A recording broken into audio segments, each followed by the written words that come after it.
Welcome in, everyone, here to Sports Den. I'm Blythe Whaley alongside Matt Dean, our director, Ted LaRue.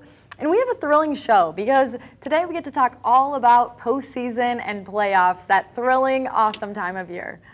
Yeah, well, I mean, it's a lot of sports fans in Minnesota's favorite time of the year. We've got the boys' state high school hockey tournament this week. That also means for the hoop heads, we've got some state basketball right around the corner. We'll have the girls coming up next week. I'm a St. Paul guy, so I live on the east side of town, so I'm really excited to see just the flocks of people pouring into downtown St. Paul this week, making the traffic a little bit of a headache, but it's worth it because we've got state hockey and we've got one of our North Metro TV schools participating into that tournament. Let's get you right to the highlights here to kick off the show. The Cougars going into their matchup Thursday's section final at Furniture and Things Arena, looking for their first state tourney berth in 6 years. We pick up the action 12:01 into the first. Senior Heath Nelson picks up a turnover, swerves it in the back of the net on a backhander, 1-0 Cougars. Maple Grove would respond, however, scoring just over 3 minutes later as senior captain Lucas Bush off an Andrew Carcock feed makes it 1-1, leading scorer for the Crimson of this 23rd of the year. On to the second now, Nelson again finds another loose puck in a dangerous area, knows just what to do with it. Back of the net, 35th of the year for Nelson, second of the game, and it's 2-1 Cougars. On the power play, 5-on-4, Harper Searles slips it ahead to Nick Carls. Bang! That's 2 power play goals in the same power play. 3-1 Centennial after it started on a 5-on-3 advantage. Harper Searles, great skater, great score. Shows it all off there. A filthy goal as he stuffs it past Zach Prince. 10:04 into the third, it's 4-1 Centennial. Joey Hemmer would score just 12 seconds later to start to put this one out of reach for the Crimson. We had, after this Joey Hemmer goal, 4-on-4 hockey, a late goal with 2:36 left for the Crimson.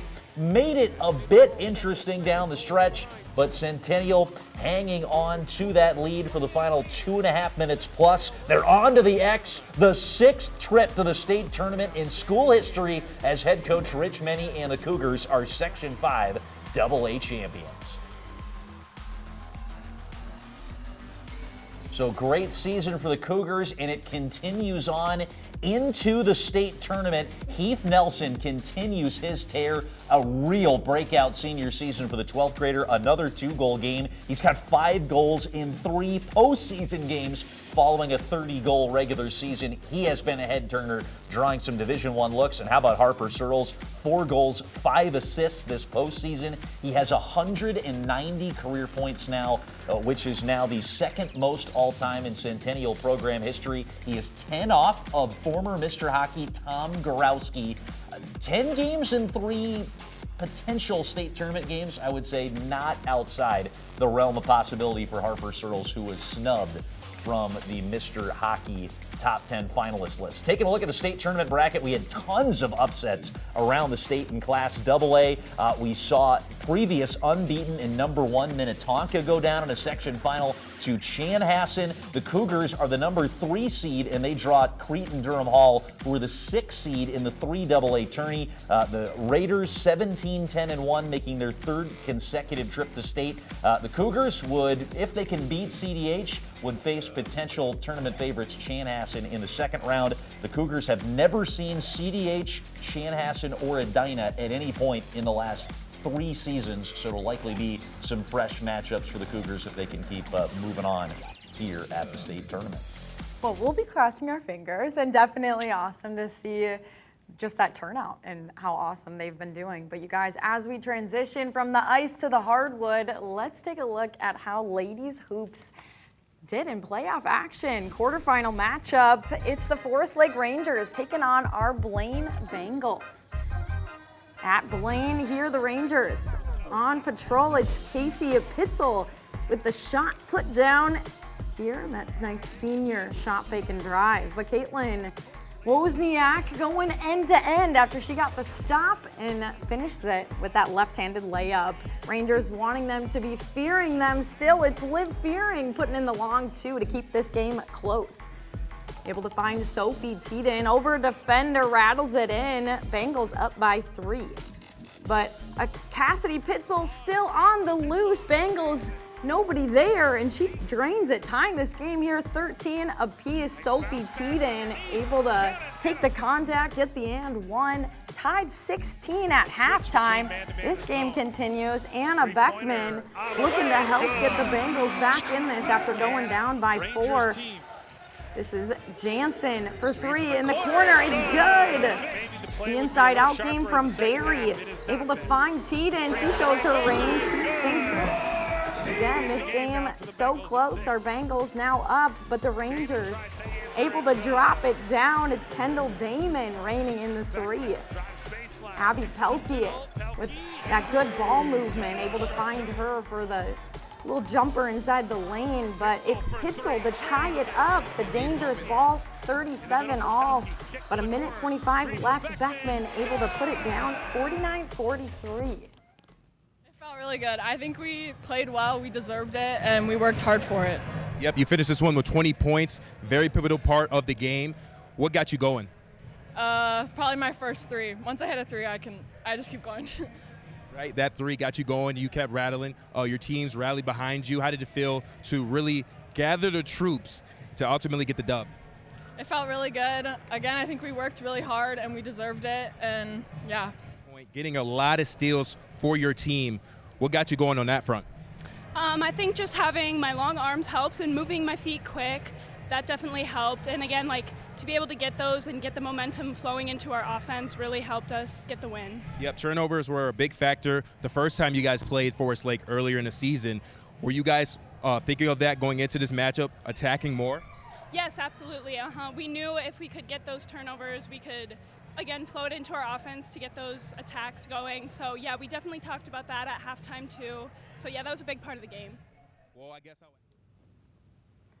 As we take a look at those actual numbers on stats, Pitzel able to get 15 points, Damon 14. Some good scoring from a couple of those ladies, especially for the Rangers, but the Bengals. Teeden's 19 points, hard to overcome that. Pelkey also in double digits with 10. It's interesting taking a look at that first time they matched up, and a lot of ladies had different numbers. Forest Lake came out. It was Wozniak had 17 last time they matched up prior to this quarterfinal, and Wozniak held to 5. There was other ladies that were held, so it was a lot different game. The Rangers came with a game plan, just ultimately wasn't enough.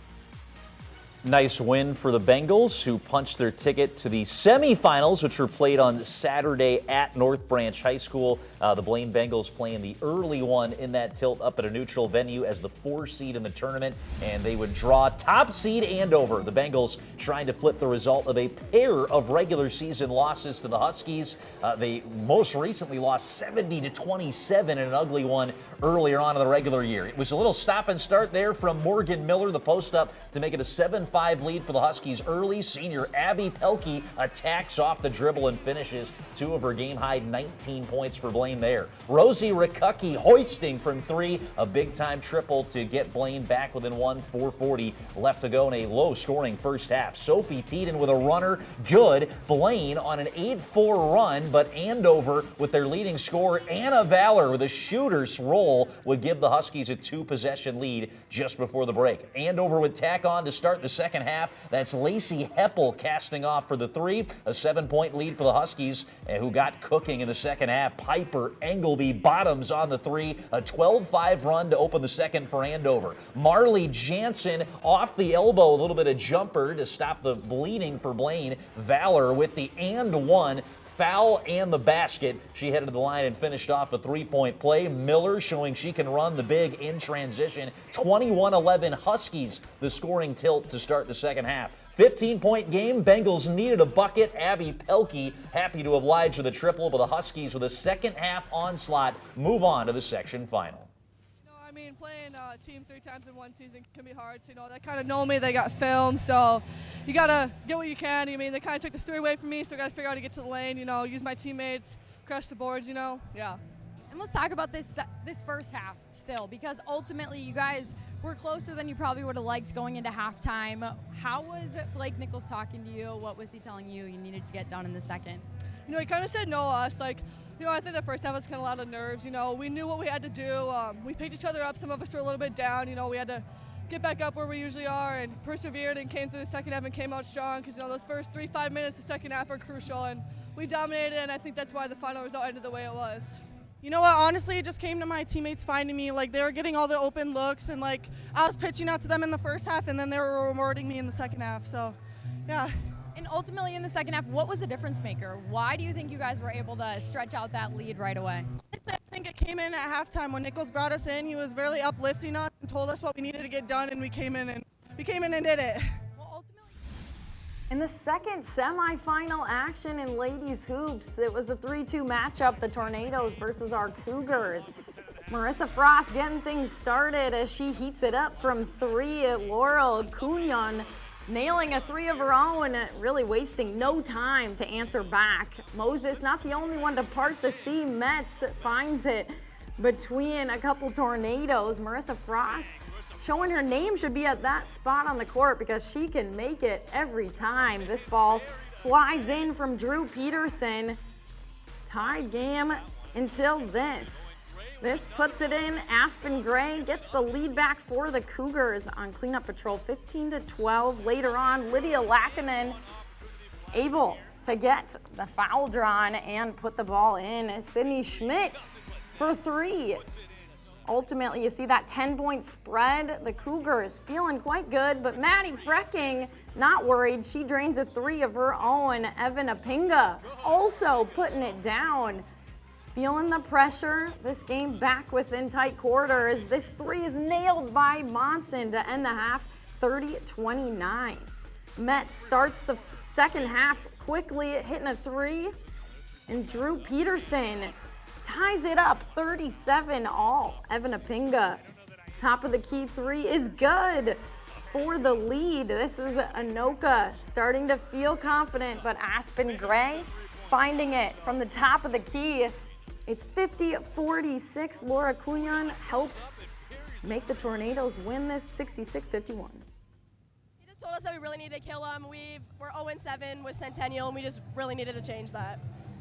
ultimately right now, when you talk about this game, I want to talk about what you think was the difference maker in the second half. I think that Drew Peterson took some really big shots. She got hot for a little bit.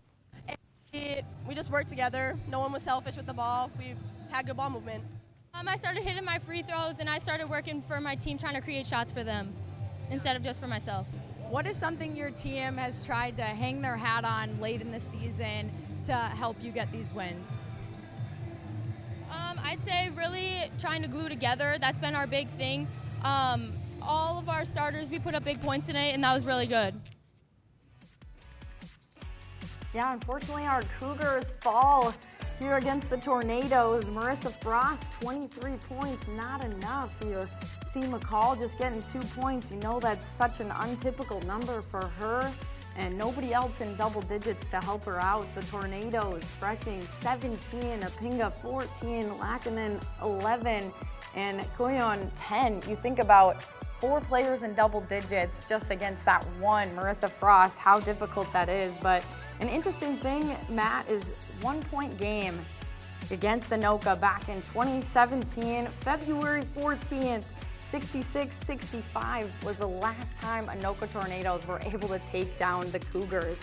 So it's been 13 straight matchups, a long time coming, but the Tornadoes were really wreaking the havoc and making it an impact here in this last game. Yeah, as you said, I mean, Autumn McCall, when she only chips in 2 points for you, and not all on her, but the Cougars just kind of not getting it down into the post enough, getting one of their 2 Division I commits going, and great career for Marissa Frost. They just didn't have the 2 big guns going at the same time when it mattered for Centennial. Yeah, ultimately just glad to see a lot of those seniors playing, but ultimately just bummed to not be able to see them move on for just how great an impact they've had for their schools. As we look at the brackets, Centennial, of course, not making it to that semifinal match or that championship matchup. The last time they didn't make it to that championship was in 2018 against Park Center, but ultimately they let Anoka advance. They're playing Andover, so 2 schools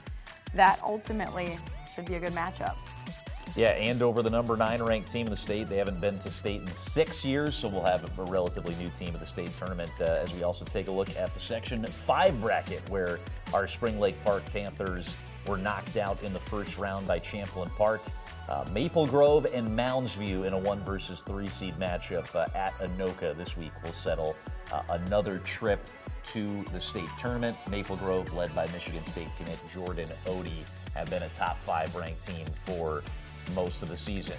Boys basketball season winding down. We'll be taking a look at the postseason brackets in a moment. Here's how things finished up in the Northwest Suburban Conference. Spring Lake Park finishes 6th in the league. It is their best finish since they placed as runners-up in a split Northwest Suburban Conference, finishing 2nd behind Park Center back in the 1920 season when they went 9-3. Centennial and Blaine finished down in 2 of the bottom 3 spots, but playing better basketball to end the season. The Cougars with back-to-back wins over Spring Lake Park and Elk River to end the year. Blaine 2-2 in their last 4. So a little bit of inklings of some better play from the Cougars and the Bengals as we head into the postseason, where we'll start in Section 5 4A, the one occupied by the Spring Lake Park Panthers, who are the 5 seed in the tournament. They'll have a rematch with Mounds View in the section quarterfinals this week.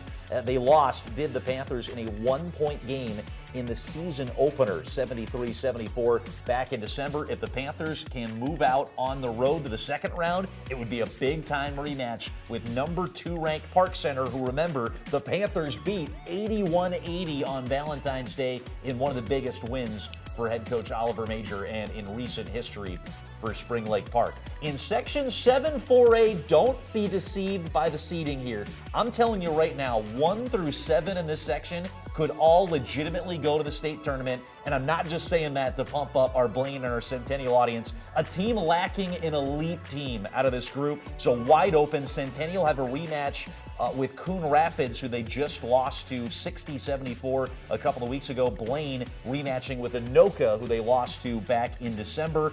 Centennial and Blaine have both beaten the top seed Forest Lake in this section. So I'm telling you, Blythe, don't be surprised if we have Centennial or Blaine maybe figuring something out late and maybe hanging around and getting on the cusp to the state tournament, if not all the way. I'm just saying. I love that. That's exactly what this time of year is all about. It's anyone's game. Come play your best. And our teams are bringing it. And ultimately, we can't end the show without mentioning how some other sports have done for us. Michaela Osland finished 32nd in vault for Centennial this past week, 9.2 in the vault. So awesome, impressive for her, making it to state for Centennial. But also wrestling, Marcus Whiting.